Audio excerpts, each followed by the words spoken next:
Japan is made possible by this and other public television stations.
The sword and the chrysanthemum, the paradox of Japan.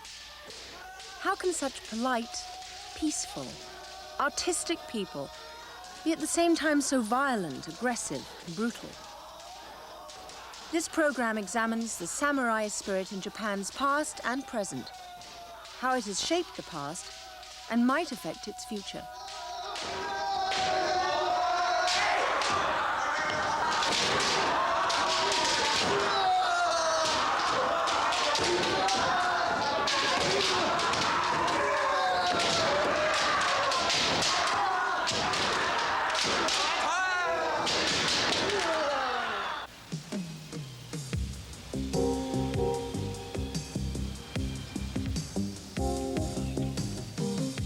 The streets of Tokyo are the safest in the world. The longer I'm in Japan, the more I realize how safe Japan really is.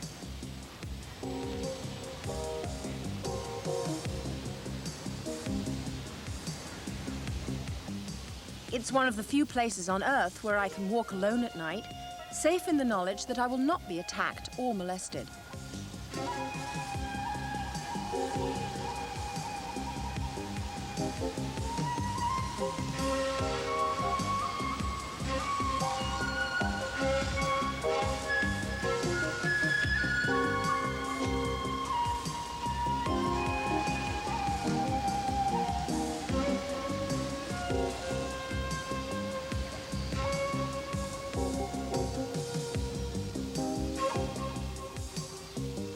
And as a mother, I was amazed to see that Japan's a country where small children walk unaccompanied to school, even in the center of the largest cities.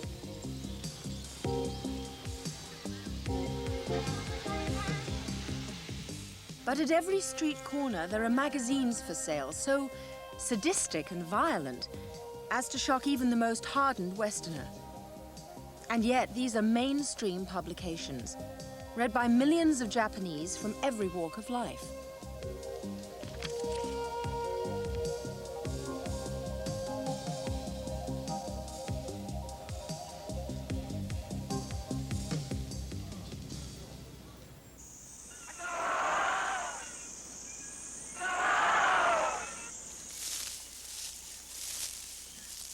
No one can forget the brutality of the Japanese armed forces,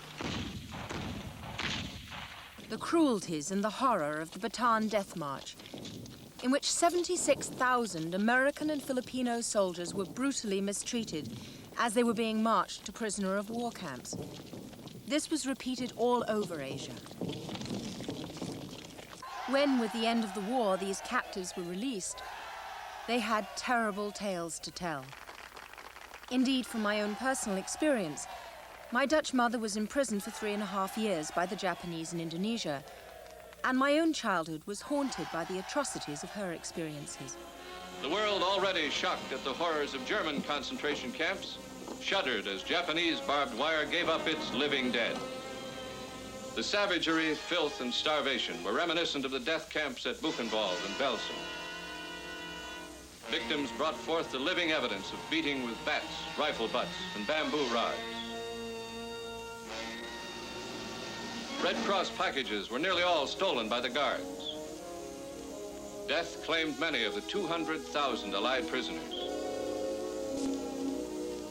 But for those who lived to see the day of liberation, there was freedom at last.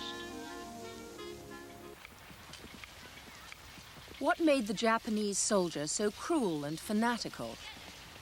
One elderly man's extraordinary story may shed some light on that question.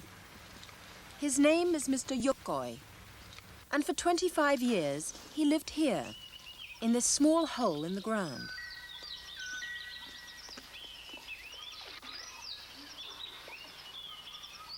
Afraid to surrender to the Americans, he lived in these conditions, eating jungle fruits, going out only at night, making no contact with anyone for a whole quarter of a century.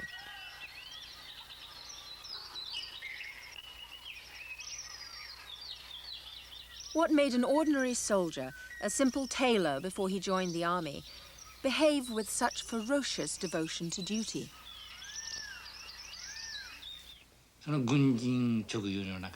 There was a hard core within the army which felt ashamed to surrender while still alive. And even the lower ranks, like myself, believed that.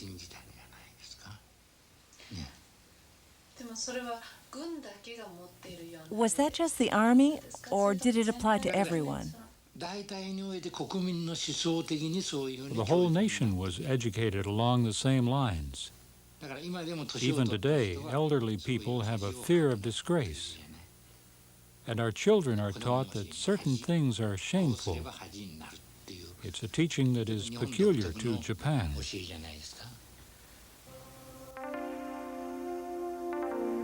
A teaching peculiar to Japan, and in particular to the samurai, the warrior upper class of traditional Japan.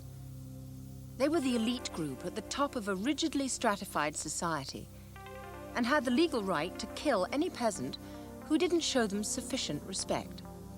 Their lives were dominated by an austere military code, and their most honorable goal was to die a heroic death on the field of battle.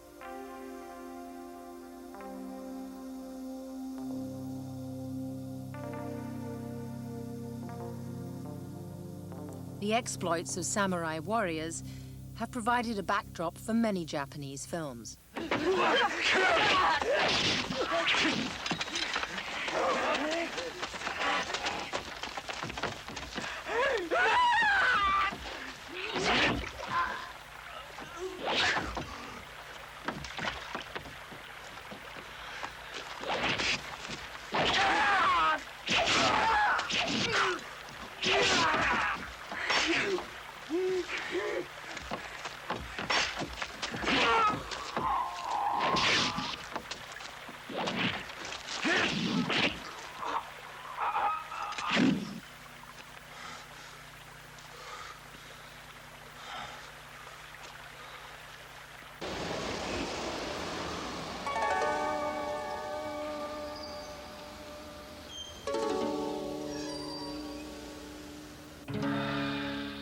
Himeji Castle in western Japan is the best original samurai castle still standing.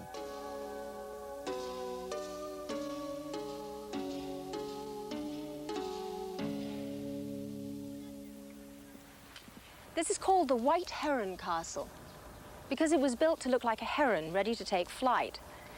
To many of you, this Shogun period castle must look somewhat familiar, because it's often used by filmmakers whenever they want to get a really authentic feel of the Japanese samurai past. It's the finest undamaged castle left in Japan. And this is its original construction.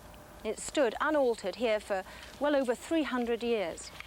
It was in this castle that the samurai warriors served their lord and their austere military code. A code so strict that you would take your own life if your lord demanded it.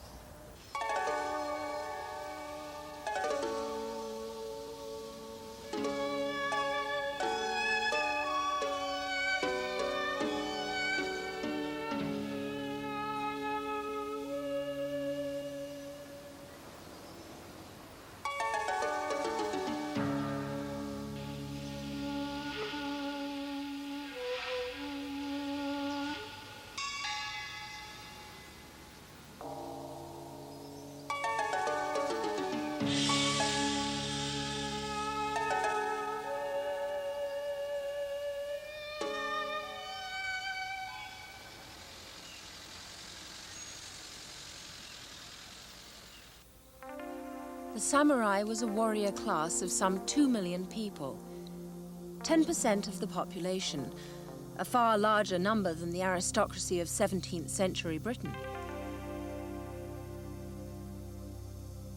A class large enough to instill its values deep into the social fabric. Values which perpetuated the samurai's own position at the top of a rigid, unchanging hierarchy. As far above the peasants and merchants as the castle is above the town.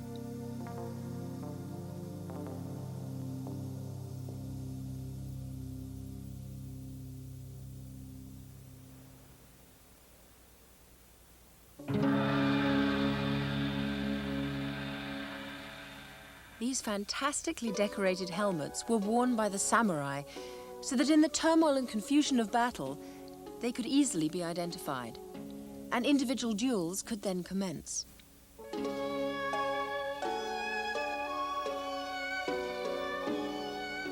Before battle, a samurai would burn incense in his helmet, so if he was defeated in battle and beheaded, his head would still smell sweet.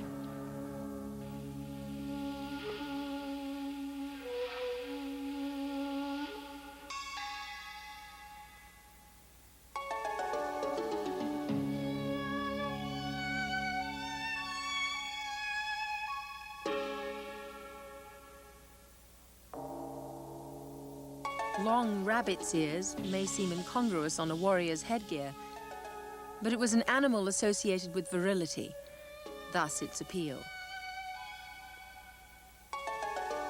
These eyeglasses were at the time an exotic foreign import and gave the helmet extra impact.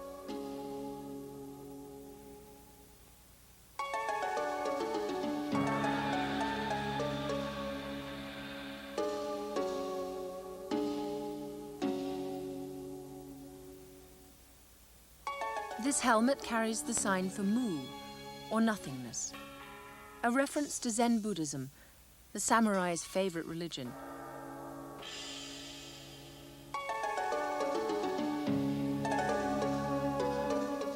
The crab was a favorite symbol, as were all creatures that were armored, spiky, or aggressive.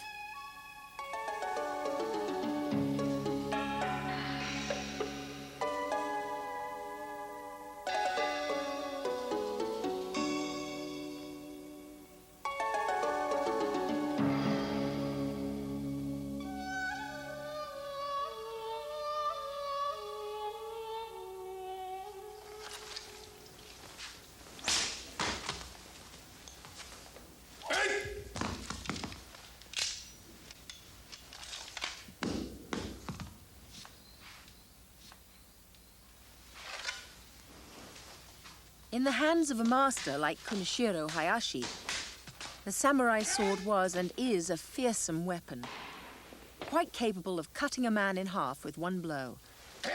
Yet it's used with the precision of a surgeon's scalpel.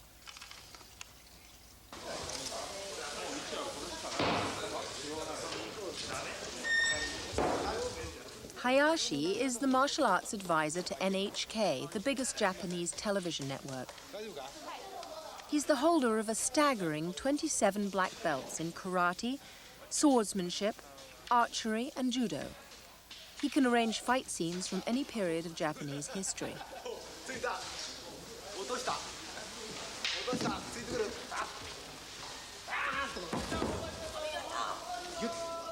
Here, he's orchestrating the fight between two women, using the traditional woman's weapon, the long pike.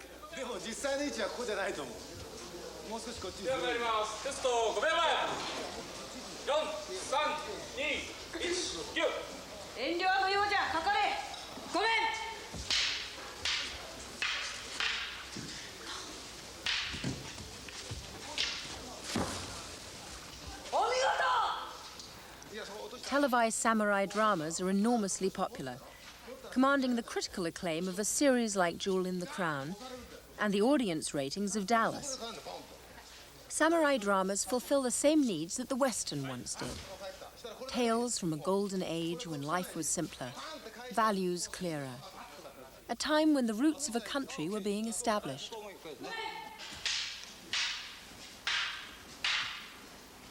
頭払ってください。そう、えい。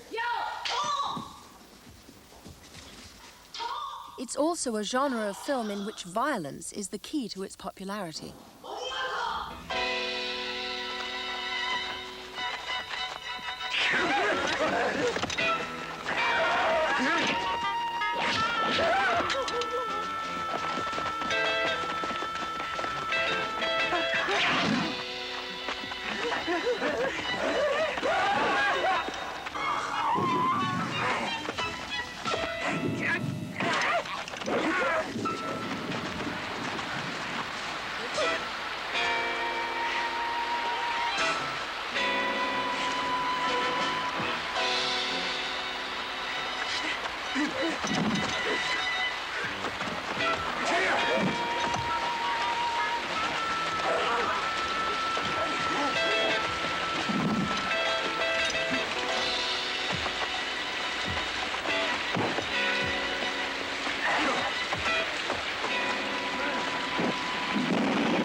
But the violence on the screen rarely transfers into the streets.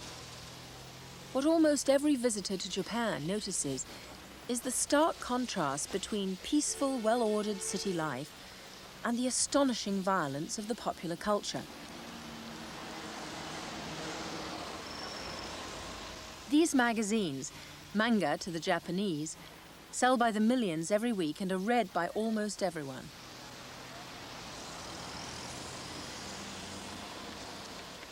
They're strip cartoons, often stylishly drawn. I don't know about you, but I find these pictures pretty hard to take. These comics contain endless pictures of women being physically and sexually abused, tortured and murdered. And yet this is a country where the incidence of rape is considerably lower than the West. It's a paradox that no one has yet managed to explain.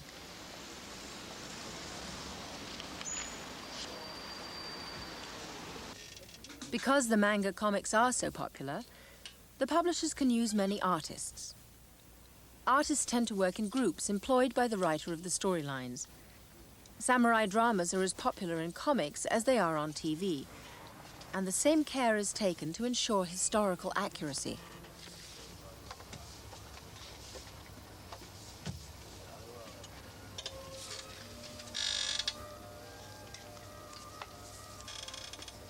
They're often stylishly drawn and dramatically framed, the skills of the Japanese printmaker down through the centuries. And the violence? Perhaps because this is a disciplined society where the ideas of right and wrong come from the group, not from within the individual. These scenes serve as a harmless safety valve, and in ordinary times are rarely acted out.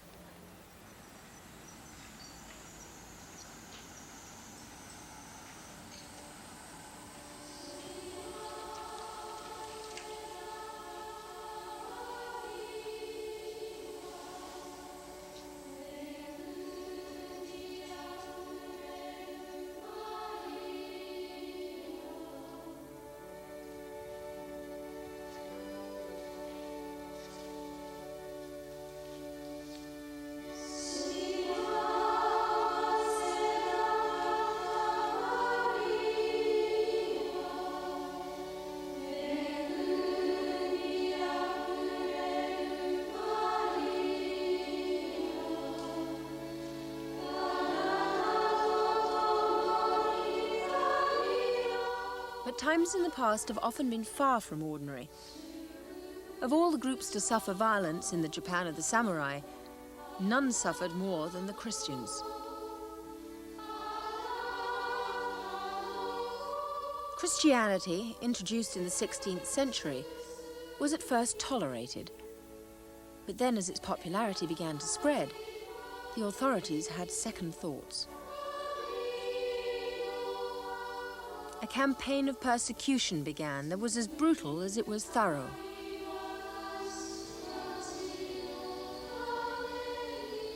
At first, they only crucified foreign monks and their Japanese friars in training, as much to prevent Spanish political meddling in Japan as it was in fear of the religion itself. This fear of outside interference grew, and with it the ferocity of the persecution.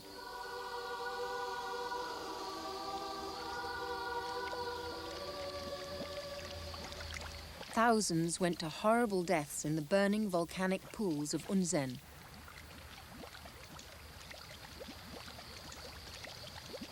Young children were torn from their mothers' arms and sent to a fiery death.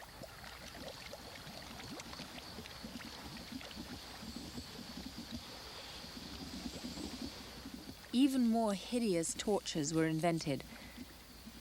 Christianity, as well as all foreign influence, ended in the hell pools of southern Japan. The only way for the faith to survive was in secret, and then only in the remotest, most isolated areas. In fishing communities like this, in Amakusa Island, the faith was passed on from generation to generation, with death the inevitable result of being discovered.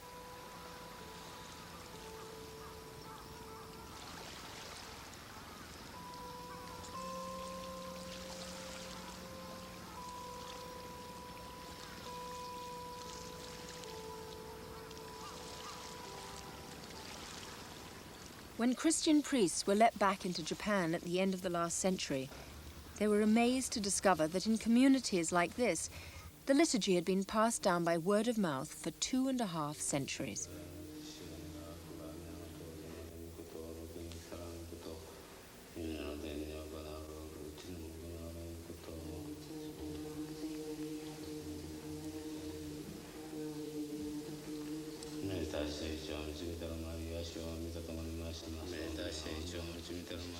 Despite the cruelty and the risks, the faith had survived.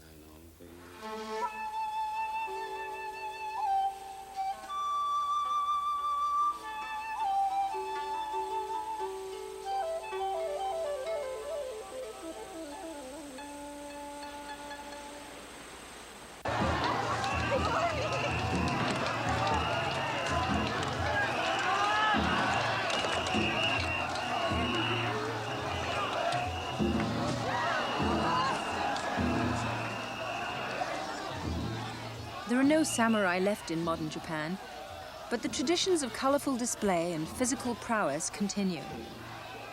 This festival takes place every year on the coast of Japan's inland sea, when the 7 villages of Nada vent their rivalry in the annual fighting festival.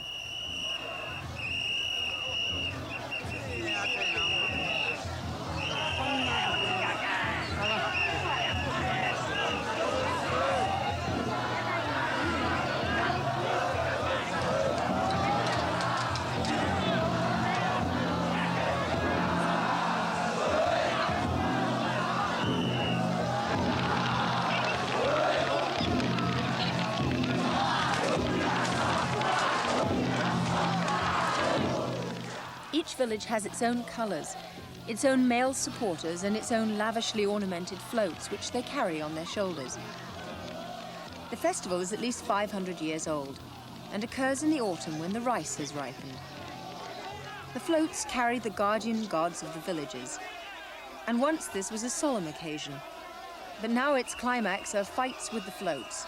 The idea is to do as much damage to your rival's float without damaging yours. And in particular, to push your float on top of your rival's.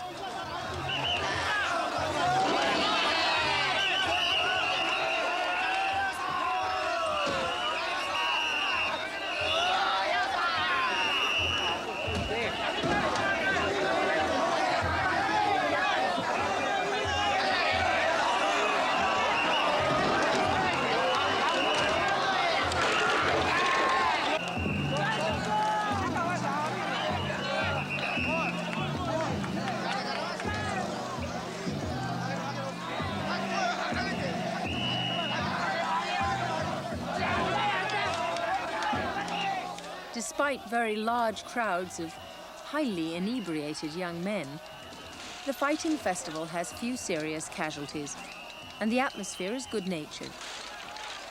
Closer to a church social than a barroom brawl.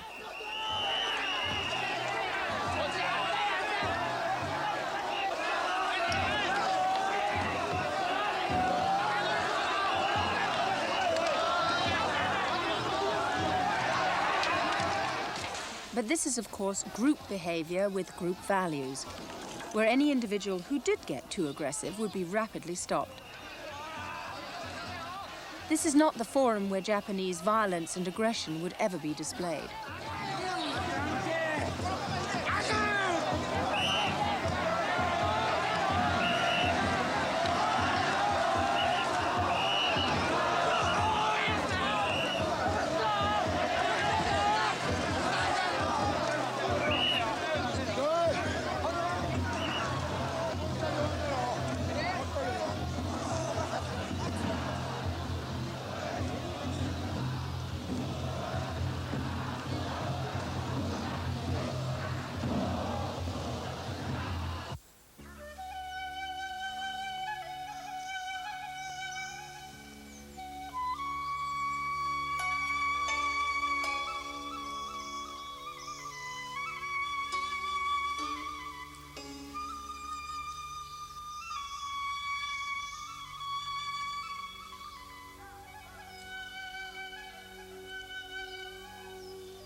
This is the part of samurai history now known by every schoolboy. The black-clad ninja warrior, fearsomely armed, with his ability to appear and disappear as if by magic.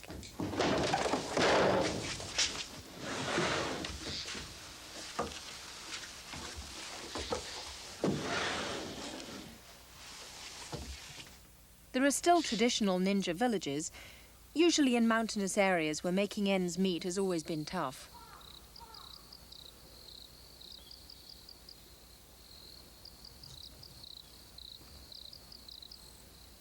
Today, a modest living is made by escorting tourists through ninja homes full of secret passages and selling everything from telephones to pickles by evoking the ninja legends.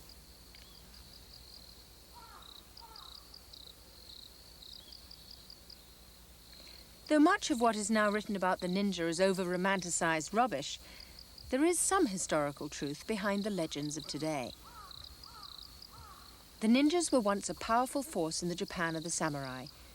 They had secret books of advice for the lone assassin, star charts to travel at night across unlit countryside, different hooks and ladders to silently scale castle walls,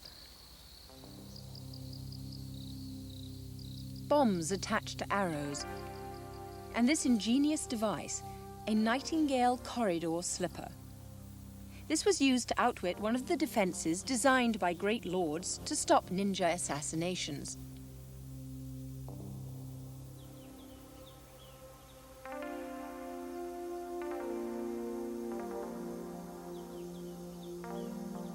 In their great palaces, the main passageway would be a nightingale corridor, so called because its wooden floor squeaked if anyone walked along it, and so alerted the guards. The ninja shoe spread the weight so the floor didn't squeak, and the assassin could continue on his deadly mission.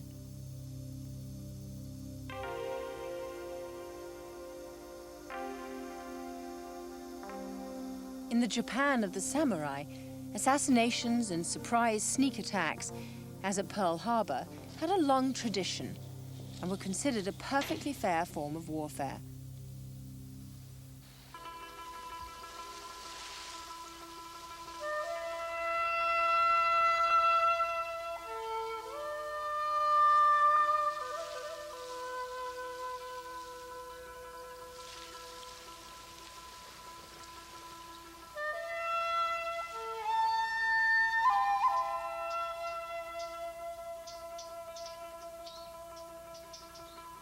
Built to mirror the islands of the inland sea, the rock garden of Ryoanji Temple in Kyoto, the garden of a Zen Buddhist sect,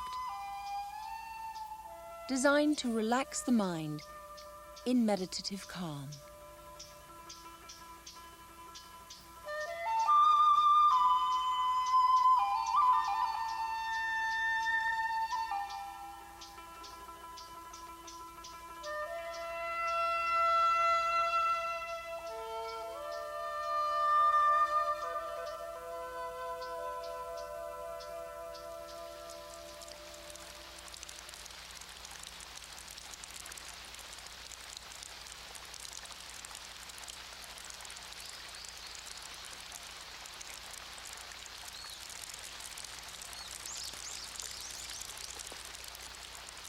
Looking at this strangely beautiful garden, it's difficult to believe that it could have any connection with the samurai. Yet Zen Buddhism was the samurai chosen religion, and many successful warriors improved their swordsmanship by meditating in gardens like this. It's a paradox. The paradox of the sword and the chrysanthemum.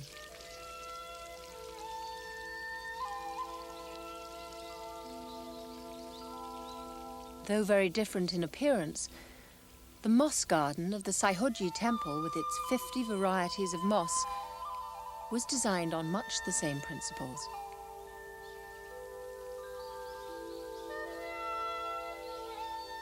The islands in the small pond were built in the shape of the character for heart or soul, the Zen term that denotes an unself-conscious spontaneity, considered very desirable in a monk and in a samurai swordsman.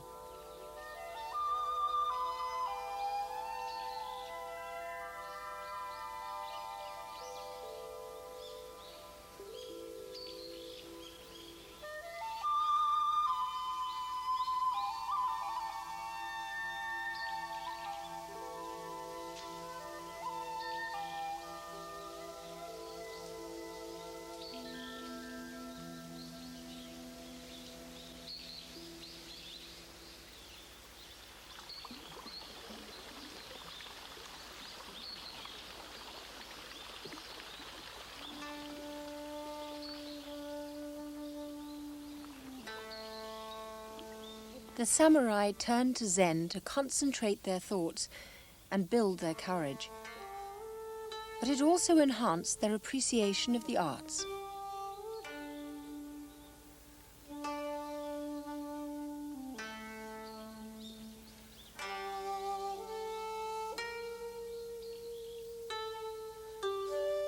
The Golden Pavilion in Kyoto was built by the shogun Yoshimitsu after his retirement from a successful military career. He was the first great samurai patron of the arts.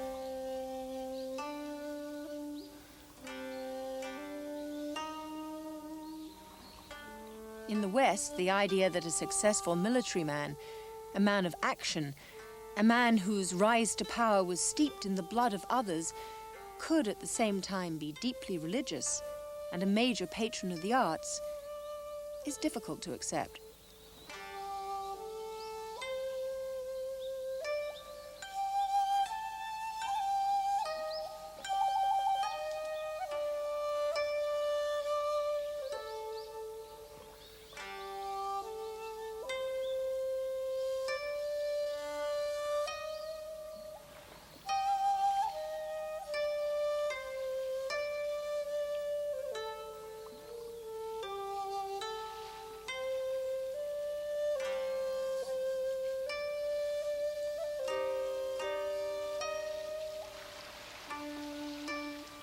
But Zen Buddhism offered the samurai some very practical advantages. The practice of meditation gave the warrior greater control of his weapon, and Zen in particular emphasizes the unimportance of death. And a warrior who's ready to die is a formidable opponent.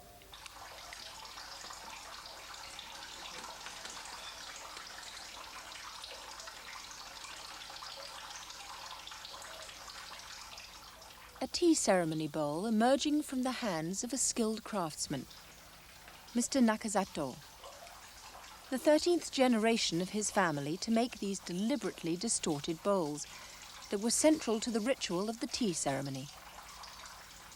As an important part of Zen Buddhist ritual, tea bowls were considered enormously valuable in the Japan of the samurai.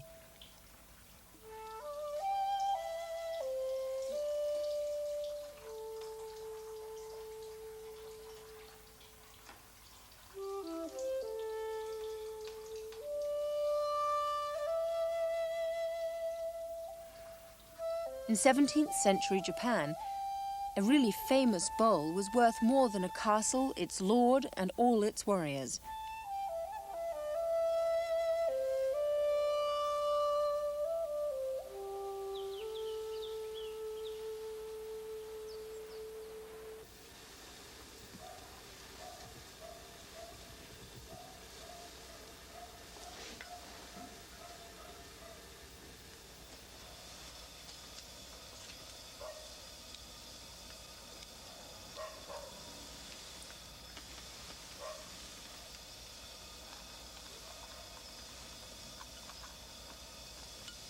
meditation is enhanced by the ritual of the tea ceremony.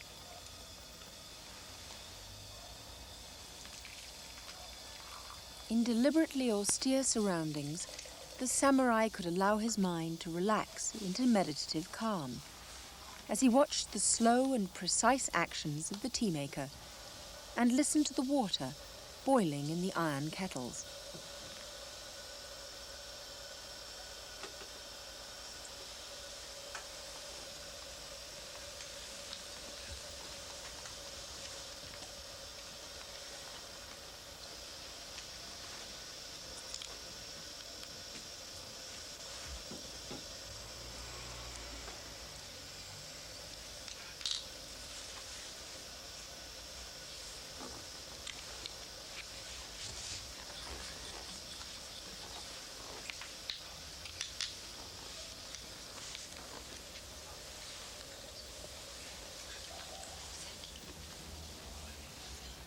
The great attraction of the tea ceremony in particular, and Zen Buddhism in general, is that it gave the samurai greater self-control. Self-control to improve his swordsmanship, and self-control to face death with indifference.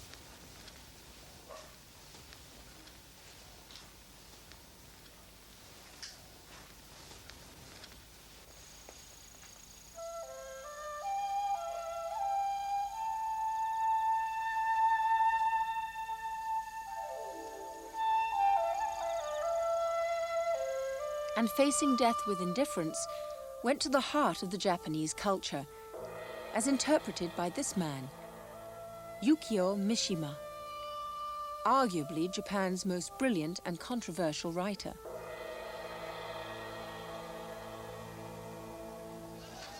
Mishima formed his own private army and was obsessed with the importance of the samurai values and what he saw as their betrayal in modern Japan. In 1971, he and his men broke into the Tokyo headquarters of the Self-Defense Force and tried to persuade the troops to join with him in a coup to overthrow the government and restore the emperor to his pre-war position. His call was met with bemused laughter. And so, in time-honored fashion, Mishima disemboweled himself and was then beheaded by his chief aide. To most Japanese, the whole incident was more comic opera than a serious political statement.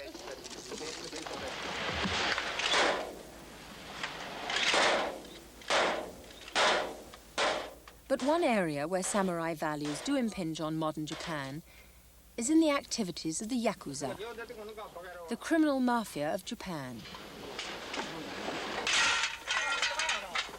While TV cameras continue to roll, two low-level Yakuza carry out a revenge killing on a customer who had fallen foul of them.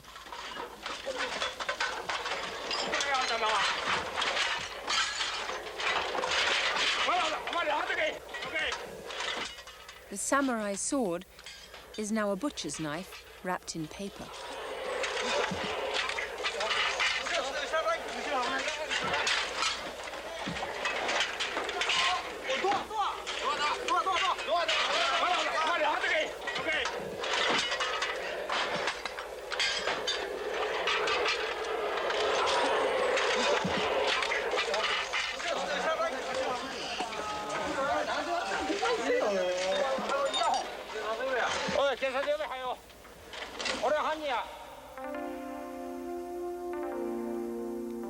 In Japan, the Yakuza are romanticized for bucking the system in countless films and comic strips.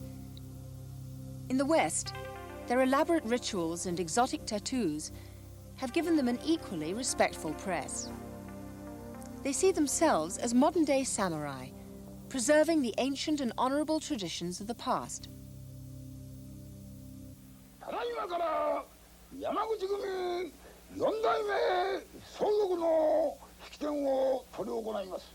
Here, in elaborate ritual, the gang members pledge themselves to the new boss.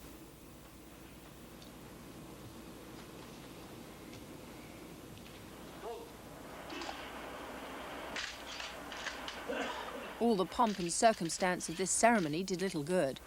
An open warfare split the gang shortly after these pictures were taken.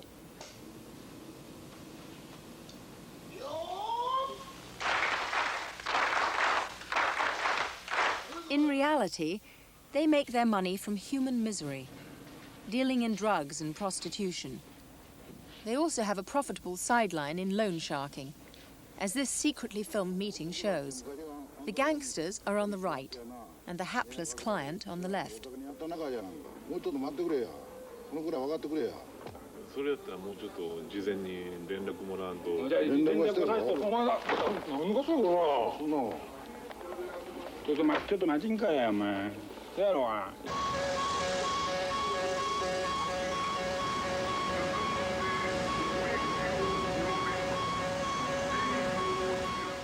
One sinister aspect of the Japanese Yakuza mafia is that they are widely believed to be funding the extreme right wing, whose main contribution to Japanese policies is to cruise the streets in long convoys, playing martial music very loudly, and demanding war on communism and greater respect for the emperor.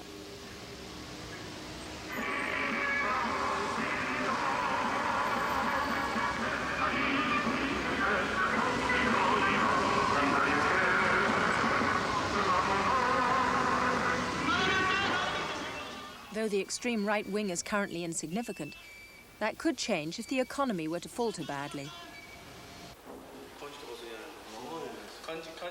It is the sumo wrestler who is the most obvious link to the samurai tradition.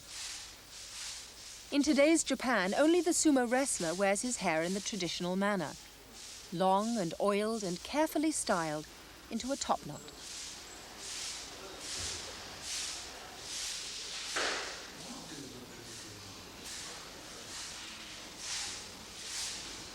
And this only if he is a senior wrestler. The younger apprentices have short hair, and in this most hierarchical of worlds, do most of the sweeping and cleaning.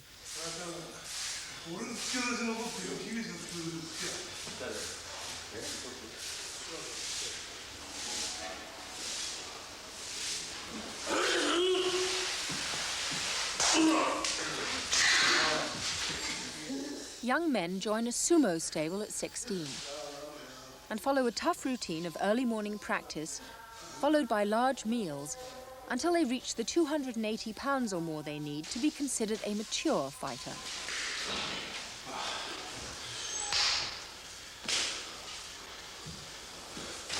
The sport has its origins in rituals carried out at Shinto shrines to ensure a good rice crop, and today has evolved into one of Japan's most popular spectator sports, rivaled only by baseball.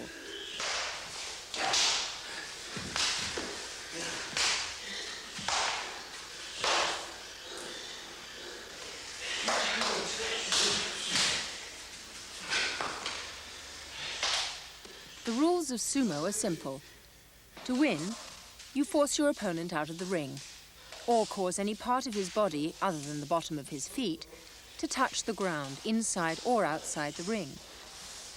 There are only a few other rules, like no fists, hair pulling, eye gouging or choking. Otherwise, anything goes. The enormous size of the senior wrestlers is used to propel their opponents out of the ring.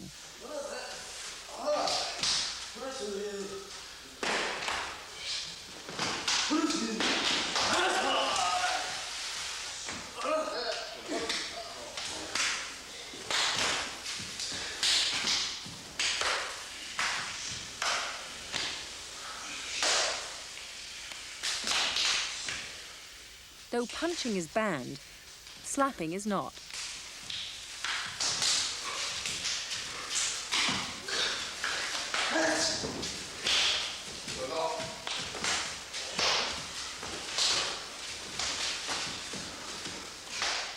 The white loincloth is worn only by grand champions.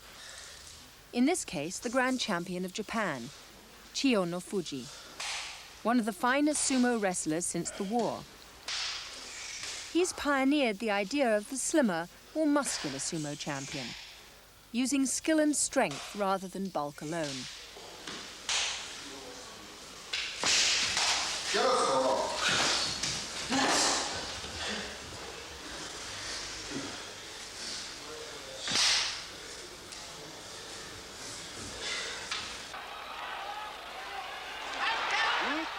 In this fight, he's on the left, and fighting the heaviest of all sumo wrestlers, the giant Hawaiian Konishiki, a man of 3 times his weight.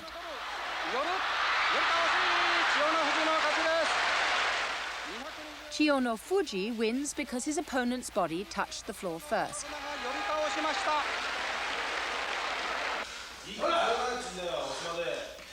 The grand champion demands and receives respect from his juniors.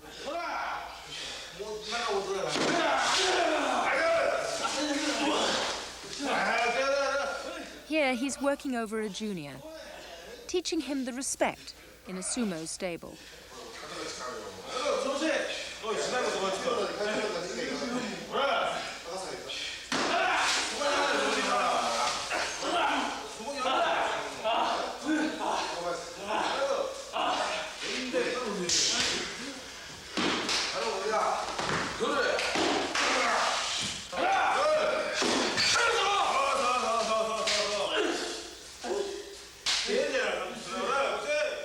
The bruised and battered young sumo wrestler, in true samurai tradition, must hide his feelings and preserve as calm an outward appearance as possible. Later, he will actually thank his superiors for his hazing and the honor it bestows on him.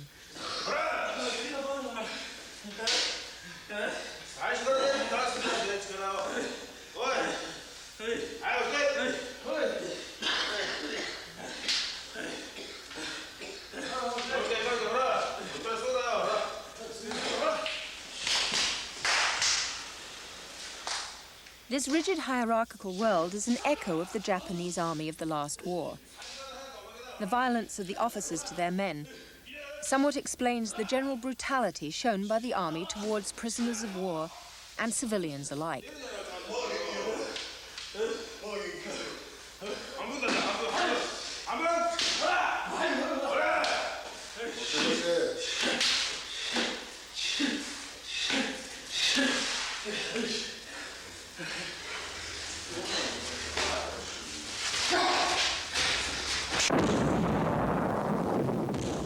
The cruelties of the Japanese soldiers in the last war were so great that the memory of them is still alive in the countries where they were inflicted. The samurai tradition believed in death rather than surrender, so that any enemy prisoners captured alive were despised by all ranks of Japanese and treated accordingly. But that doesn't explain the civilian atrocities, which were never part of the samurai tradition. This amateur film was taken secretly and at great risk to their lives by American missionaries in 1937, as the Japanese army entered Nanking. It's the only visual record we have of one of the bloodiest atrocities of the century. Between 200,000 and 300,000 are estimated to have died as the Japanese army terrorized the unarmed and undefended citizens of one of China's largest cities.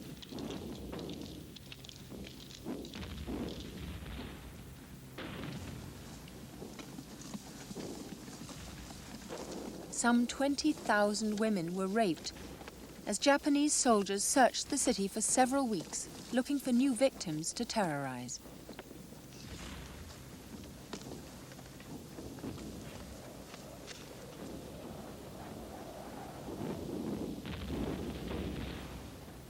Though many other nations have committed atrocities upon civilians in this century, the cruelty of this massacre, and many other atrocities committed by the Japanese during the last war, does demand an explanation.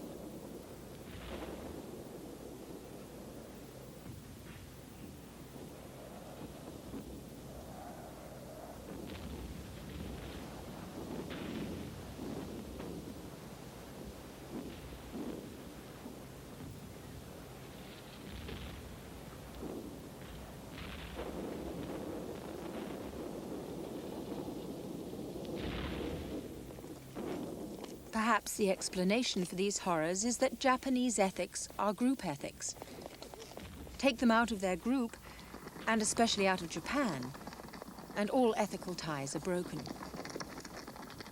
The Japanese have a proverb: a man away from home has no neighbors. And in Nanking, this ethos ruled. Further, the Japanese live in a society where no two people are equal. Everyone is superior or inferior to everyone else. The Japanese saw themselves as superior to those they defeated. When these inferiors did not show proper respect, the Japanese felt compelled to punish them. Compound all this with the stress and danger of war, and any soldier who had a thinly covered streak of violence in him could go berserk.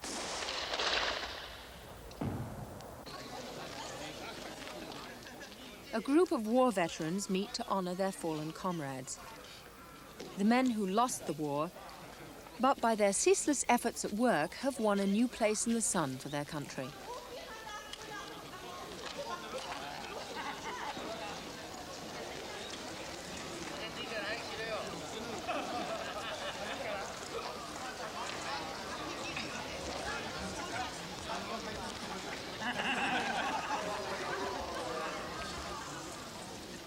But will their children once again see warfare as a solution to Japan's problems? History cannot answer, but it can point to certain patterns in Japan's past.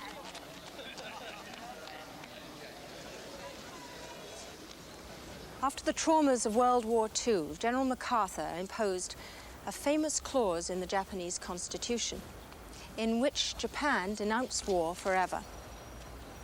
No one can excuse the behavior of some Japanese in World War II, and it'll be a long time before the horrors of the Burma Railroad, Pearl Harbor, and many others will begin to fade. But now, less than half a century later, with our greater understanding of the Japanese, we can at least begin to put some of these events into context.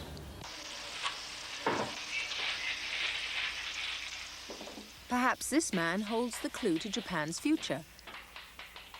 He's a skilled craftsman, practicing a craft that Japan took up with enormous enthusiasm after it completely disarmed itself in the 16th century, managing to destroy almost all the many hundreds of thousands of guns held in the land.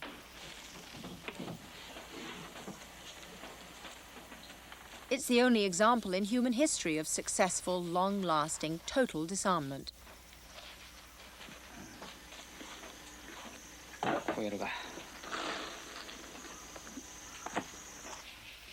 But though it meant giving up the gun, it was just put to a more creative use.